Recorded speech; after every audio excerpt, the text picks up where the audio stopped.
નમસ્કાર, CB24 news સાથે હું રેશમા આપનું સ્વાગત કરું છું। સાબરકાંઠામાં માર્ગ અકસ્માતમાં 7 લોકોના ઘટના સ્થળે જ મોત નીપજ્યા છે, જેમાં હિંમતનગરમાં સહકારી જીન પાસે મોટો અકસ્માત સર્જાયો હતો।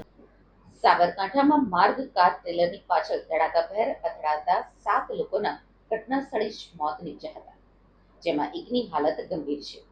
મૃતકો શામળાજીથી અમદાવાદ જઈ રહ્યા હતા, તેમાં મોડાસા કડવા પાટીદાર સમાજવાડી સામે એક દર્દનાક માર્ગ અકસ્માત સર્જાયો હતો।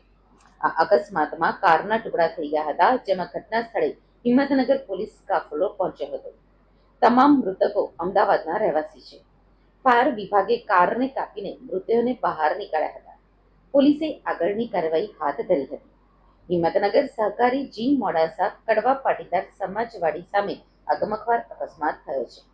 ટ્રેલર પાછળ કાર ઘૂસી જતા ઘટના સ્થળે જ 7ના મોત થયા છે। મુસાફરો શામળાજીથી અમદાવાદ જઈ રહ્યા હતા। અકસ્માતમાં કારનો કચ્ચર ઘાણ નીકળી ગયો છે। મૃતદેહો કારમાં ફસાયા હતા, જેમાં પોલીસનો કાફલો ઘટના સ્થળે પહોંચ્યો તથા તમામ મૃતકો અમદાવાદના છે। ફાયર 108 અને પોલીસ ઘટના સ્થળે છે। ફાયર વિભાગ દ્વારા ઇનોવા કારને કાપી મૃતદેહો બહાર નીકાળવામાં આવ્યા છે।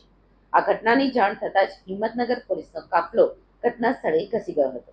જોકે તમામ મૃતકો પણ અમદાવાદના જ રહેવાસી હોવાનું ખુલ્યું છે।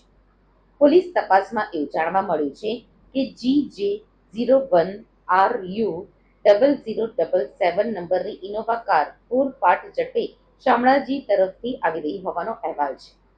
મૃતકોના નામ હજુ સુધી સામે આવ્યા નથી, પરંતુ મોટાભાગના મૃતકો અમદાવાદી હોવાની જાણકારી મળી છે। ઇનોવા ગાડી પાછળથી અથડાઈ ગયેલી, જે અન્ય 7 વ્યક્તિઓ ગાડીમાં હતા તેઓના મરણ થયેલા છે અને આ તમામ રહેવાસી છે એ અમદાવાદના છે।